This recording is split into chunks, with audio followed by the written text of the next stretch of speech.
Es un grupo heterogéneo de desórdenes asociados con una presión intraocular elevada. También puede haber daño al nervio óptico, campo visual, córnea y otras estructuras. Se clasifica típicamente en primario y secundario.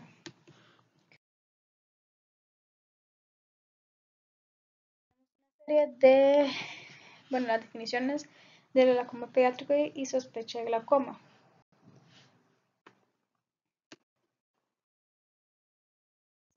En el glaucoma pediátrico, este se divide en pediátrico primario y secundario. El glaucoma primario congénito normalmente tiene un inicio neonatal o de recién nacido de 0 a 1 mes, infancia de 1 a 24 meses, inicio tardío o reconocimiento tardío mayor de 24 meses y también está el glaucoma de ángulo abierto juvenil que es hasta los 40 años.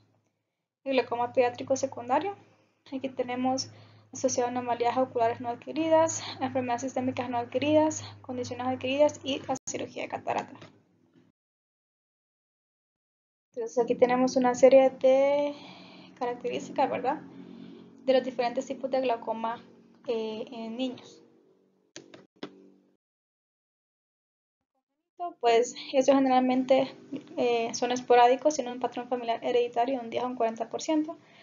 Autosómico recesivo, tiene mutaciones del gen CIEP1B1, citocromo P450, familia 1, subfamilia B, polipéptido 1, especialmente si hay antecedentes de consanguinidad en la familia.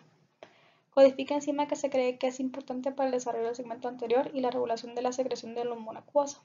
LTBP2, proteína de unión beta 2 del factor de crecimiento transformante latente dentro del locus GLC3C. Autosómico dominante. Aquí hay mutaciones en el gen ANGPT1, que es angiopoietina 1 o TEC. Tenemos el glaucoma pediátrico sin disgenesia del segmento anterior. Tiene herencia autosómica dominante. Aquí hay mutaciones en el gen MIOC1, GLC1, que es un gen que codifica la miocilina. Agregación anormal de miocilina, proteína en la membrana, en la malla trabecular y en el cuerpo ciliar, que causa una disfunción de la malla trabecular. Entonces, aquí tenemos diferentes síndromes como la aniridia, síndrome de Axenfeld-Rieger, anomalía de Peters, síndrome de Neal-Patella. Hay una prueba de mutación FOXC1, PTX2 y PAX6. El FOXC1 y PTX2 representan el 50% de los casos de glaucoma asociados a disgenesia del segmento anterior. Glaucoma primario congénito, su incidencia se da en un 25% de los casos, son bilaterales en un 70% y se diagnostican en el primer año de vida, más del 75% de los casos. Hombres en un 65% y sin antecedentes personales patológicos, incidencia un 2%. Patofisiología, pues esta se debe más que todo a un ángulo inmaduro, ¿verdad? Esto se produce debido a un aumento en la resistencia del flujo de salida del humor acuoso. También hay una anomalía del desarrollo en el ángulo de la cámara anterior con disgenesia y compresión de la malla trabecular y una inserción anterior de la raíz del iris. Características clínicas, pues la triada característica que es epífora, fotofobia y blefaroespasmo, y también puede haber un edema corneal y opacificación. Entonces aquí podemos observar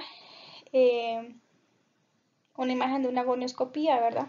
En la imagen primera imagen donde se observa un ángulo estrecho, ya una fotografía de verdad con un ángulo estrecho. Aquí en la imagen de abajo vemos una fotografía de un niño cuyo ojo izquierdo presenta las características de oftalmos, ¿verdad? Típicas de lo que es el glaucoma congénito. Y en la última imagen tenemos lo que son las estrías de HAP, características del glaucoma congénito. Entonces aquí tenemos una serie de diagnósticos diferenciales del glaucoma primario congénito. Pues intervención quirúrgica después de un examen exhaustivo del paciente bajo anestesia, terapia médica para temporizar o reducir el edema corneal para mejorar una visualización durante la cirugía. El mejor pronóstico visual que los glaucomas secundarios y el pronóstico es mejor en pacientes cuyo glaucoma se diagnostica entre los 3 y los 12 meses. Glaucoma juvenil de ángulo abierto, es forma de glaucoma primario de ángulo abierto, edad de 4 a 40 años, presión elevada, ángulos de apariencia normal, herencia autosómica dominante, no hay agrandamiento de córnea o estrías de HAP. La terapia médica como tratamiento de primera línea, algunos casos son refractarios al tratamiento y requieren cirugía de glaucoma incisional. Secundario a condiciones no adquiridas tenemos el síndrome de Axenfeld-Rieger. Aquí estas son anomalías del desarrollo de una estructura del segmento anterior derivadas de la cresta neural, ángulo de cámara anterior, iris y malla trabecular, herencia autosómica dominante, esporádicos, bilateral sin predilección de sexo. Manifestaciones clínicas, pues van a tener un embriotoxón posterior de la córnea y adherencias del iris a la línea de Schwalbe. El iris normal o atrófico con corectopia, formación de agujeros y ectropión uvear. Los casos asociados a glaucoma ocurren en la infancia media o tardía y el resultado de anomalía del desarrollo en la formación de malla trabecular o el canal de Schlemm. Normalmente se produce de manejo se realiza lo que es una goniotomía, posteriormente una trabeculotomía, cirugía de derivación y por último tenemos los procedimientos ciclodestructivos. Tenemos una serie de diagnósticos diferenciales del síndrome de Axenfeld-Rieger, ¿verdad? Entre ellos está el síndrome iridocorneal endotelial, aniridia, iridosquisis, anomalía de Peters, ¿verdad? Un poco la anomalía de Peters es una opacidad corneal anular, o sea, un glaucoma en el eje visual central, hebras de iris que se originan en el collarete del iris y se adhieren a la opacidad de la córnea. El cristalino puede estar en su posición normal, con o sin catarata, o el cristalino puede estar adherente a las capas posteriores de la córnea. Adherencias corneolenticulares, que tenemos microcórnea, anomalías del ángulo y sistémicas como el sistema tegumentario, musculoesquelético, oído, paladar, columna vertebral y tracto genitourinario. Esta normalmente es esporádica, autosómica dominante, tanto y recesiva. La mayoría son bilaterales y anomalías del ángulo conducen al glaucoma en un 50%. Si es posible, se debe de realizar una cirugía de ángulo. Tratamientos alternativos tenemos lo que es una cirugía de derivación tubular y procedimientos ciclodestructivos.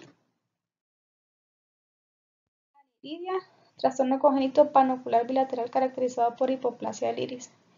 Aquí se observa un muñón rudimentario del iris, se asocia con microcórnea, cataratas polares, al nacer o más tarde en la vida, hipoplasia del nervio óptico y fobia. Aquí normalmente puede presentar nistagmo pendular y una disminución de la agudeza visual. La elevación de la presión intraocular puede no ocurrir hasta la segunda década de la vida o más tarde, y asociado con glaucoma congénito, el mal desarrollo primario del ángulo de drenaje puede resultar en una presión intraocular elevada a una edad más temprana.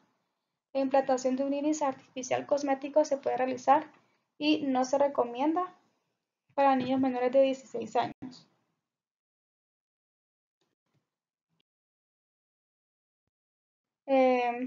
Aquí tenemos dos síndromes que se pueden relacionar con este. Tenemos el tumor de Wilms, que también puede presentar aniridia, anomalías genitourinarias, retraso mental, herencia autosómica dominante, un 13% de pacientes con aniridia. El síndrome de Gillespie, autosómica recesiva, ataxia cerebelosa y discapacidad intelectual, 2% de los pacientes van a presentar aniridia. Sturge-Weber es una angiomatosis encefalofacial. Es una facomatosis caracterizada por un hemangioma cutáneo facial ipsilateral, hemangioma cavernoso coroideo ipsilateral y angiomatosis leptomeningio ipsilateral. Se asocia a convulsiones cerebrales, déficit neurológico focal y un grado variable de trastornos cognitivos. Es unilateral, sin predilección por raza o sexo, no patrón de herencia establecido. El 60% de niños con Sturge-Weber presentan glaucoma o más cuando el hemangioma afecta el párpado superior. La disgenesia angular congénita se cree que es responsable del glaucoma.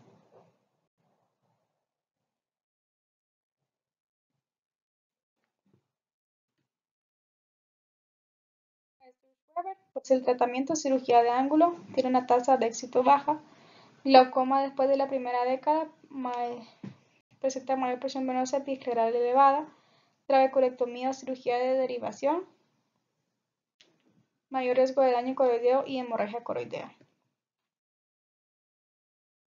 Fibromatosis, el NF1, el gen de la neurofibromina es anormal y la pérdida de la función supresora de tumores conduce a la proliferación de tumores neurales.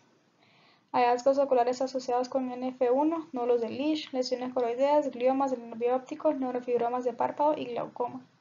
El glaucoma puede estar presente al nacer y se cree que es el resultado de una formación anormal de las estructuras angulares. El glaucoma desarrolla más adelante en la vida. Se cree que el mecanismo es una infiltración del ángulo con tejido neurofibromado o cierre del ángulo causado por engrosamiento del cuerpo ciliar y coroides.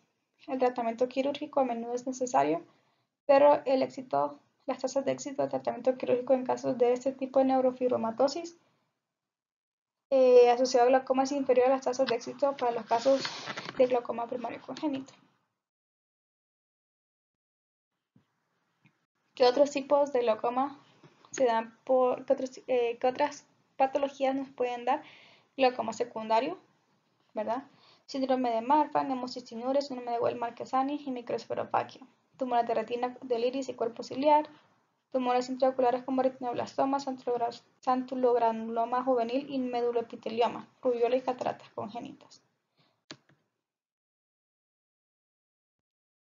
Glaucoma secundario de cirugía de cataratas, pues el glaucoma se sospecha de glaucoma en 50% de niños operados de catarata congénita.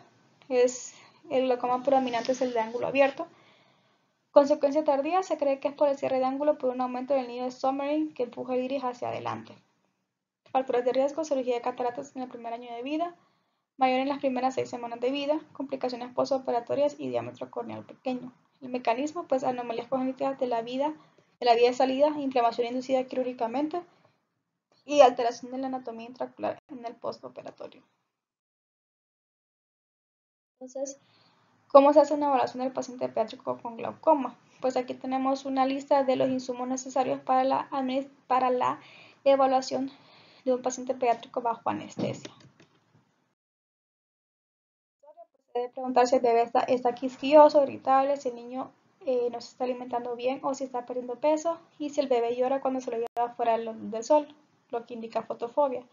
Agudeza visual, pues la disminución de la visión puede deberse a un daño significativo al nervio óptico glaucomatoso, ambliopía, cicatrización de la córnea u otros trastornos oculares. Se debe examinar si hay buftalmos, epífora y blefarospasmo.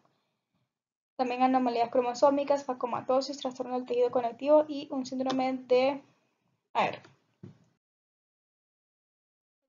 Del segmento anterior, agrandamiento corneal y opasificación, diámetro corneal normal de recién nacido de un 9.5 a 10.5 y aumenta hasta un 11 o un 12 milímetros. Diámetro corneal mayor a 11.5 en recién nacidos y 12.5 en niños menores de un año sugestivo de glaucoma. Tonometría, recién nacidos pues 10 milímetros de mercurio, niños de 10 a 21.